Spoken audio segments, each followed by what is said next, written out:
Hello, and welcome back to IntelligentPod, your go-to place for deep dives into the fascinating questions at the intersection of science, society, and human curiosity. I'm your host, Sophie Lane, and today, get ready, because we're taking on one of the most mind-bending, dinner party argument-sparking questions out there. Are we living in a simulation? That's right. Today, we'll be exploring the simulation hypothesis in all its wild, weird, and surprisingly plausible glory. So, whether you're a Matrix superfan, a philosophy buff, or just someone who's ever stared up at the night sky and wondered, is this all real? This episode is for you. Now, let's set the stage. The simulation hypothesis, in plain English, suggests that everything we know, the universe, our planet, our minds, even this podcast you're listening to, might actually be part of a sophisticated computer simulation. Yes, like a hyper-advanced version of The Sims. Except you and I are the characters and, if the theory holds, have no idea we're being simulated. I know, it sounds like pure science fiction, but this idea has actually been taken seriously by philosophers, physicists, and even some big-name tech entrepreneurs. In fact, Nick Bostrom, a Swedish philosopher at Oxford University, published a now-famous paper in 2003 arguing that, given how quickly our own computer technology is advancing, it's statistically possible, even likely, that future civilizations could run highly realistic simulations of their ancestors. And if just one advanced civilization decided to do this and ran billions upon billions of simulations, well, the odds that we're living in the one base reality get pretty slim. Let's unpack that with a relatable example. Think about video games, just for a second. In the past few decades, we've gone from Pong, two little rectangles bouncing a pixel back and forth, to fully immersive, photorealistic worlds like Red Dead Redemption, or virtual reality experiences that trick our minds into believing we're somewhere else entirely. If we project this progress 1,000, 10,000, or 1,000,000 years into the future, could technology reach a point where simulated humans can't tell the difference between simulation and reality? That's essentially what the simulation hypothesis is asking. And here's a fun stat. According to a 2022 YouGov poll, about 1 in 5 Americans say they think it's somewhat likely we live in a simulation. That's 20% of people who think this could be possible. Maybe you're one of them.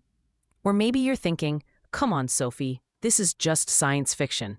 Either way, I'm glad you're here, because now we're going to dig deeper, from psychological, scientific, and cultural angles.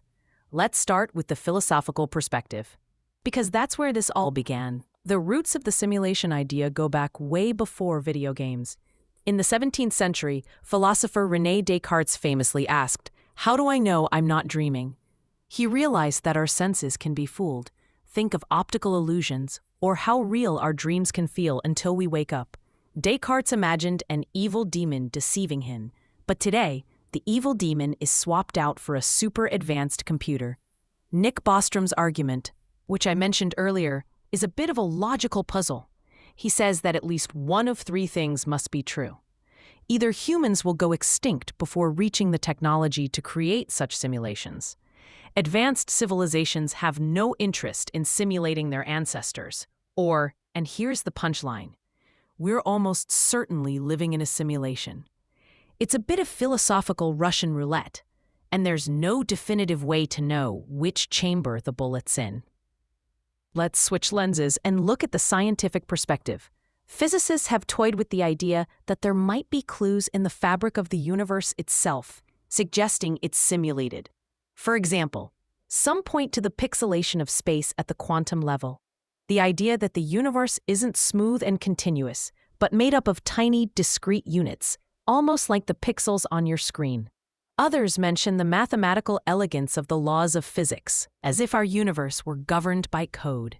Now, I want to share a real-life anecdote that always makes me smile. There's a story about Elon Musk at a conference, sitting on a panel. Someone asks him about the simulation hypothesis, and he says, "There's a 1 in billions chance we're not living in a simulation." The audience laughs, but Musk is dead serious. He later elaborates that given the pace of technology, Simulated realities are inevitable, and we're probably in one right now. But there's another side to this story, the psychological perspective. Why are so many people drawn to this idea? Is it just because we love a good sci-fi plot twist, or is there something deeper going on? Some psychologists suggest that belief in the simulation hypothesis is similar to religious or spiritual thinking. It gives us a sense of meaning, or maybe even comfort, by suggesting there's a higher intelligence behind everything. Others think it's a kind of existential coping mechanism, especially in a world where so much feels out of our control. But there can be downsides. There's actually a documented phenomenon called simulation anxiety, where people start to obsess over the idea that everything is fake, leading to feelings of detachment or unreality. For most, it's a fun thought experiment, but for a small few, it can be genuinely unsettling. Culturally, the simulation idea has exploded in movies, books, and TV shows. The Matrix is the most famous example, but there's also Inception, Westworld, Black Mirror, and even episodes of Rick and Morty. These stories keep coming back because they tap into a fundamental human question. What is reality, really? And how do we know? So let's take stock. We've got philosophers playing logic games, scientists looking for glitches in the Matrix, tech billionaires betting on 1 in a billion odds, and a culture that just can't get enough of virtual realities. Now, you might be wondering, Sophie, this is all fascinating, but what am I supposed to do with this? How does it matter in the real or simulated world? Great question. Here are a few actionable takeaways for you, no matter where you land on the simulation hypothesis.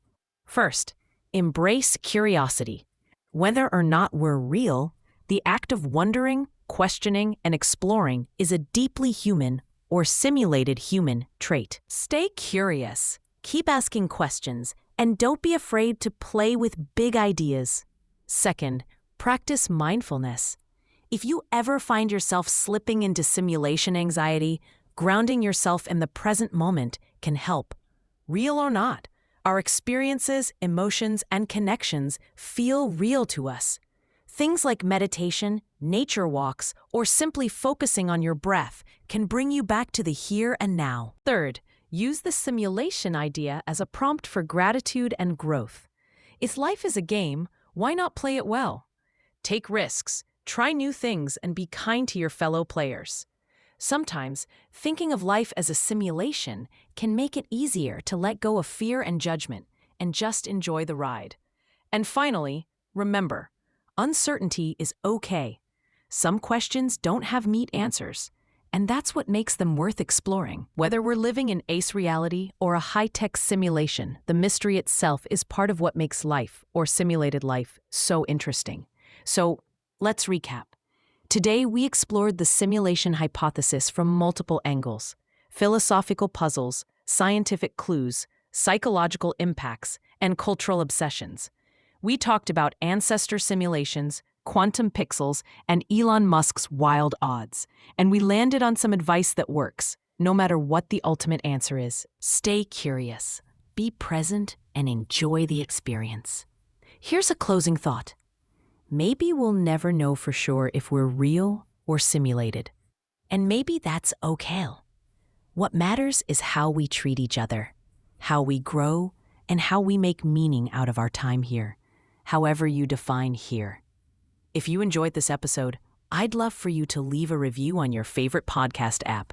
It really helps IntelligentPod find new listeners. For show notes, links, and more resources on today's topic, visit IntelligentPod.com. And if you have thoughts, feedback, or just want to share your favorite Matrix quote, I'd love to hear from you. Email me at sophie@intelligentpod.com. Thank you so much for joining me on this reality questioning adventure. Until next time, I'm Sophie Lane, and this has been Intelligent Pod. Stay curious, and remember, whether this is all real or not, you get to decide what it means to you. See you next time.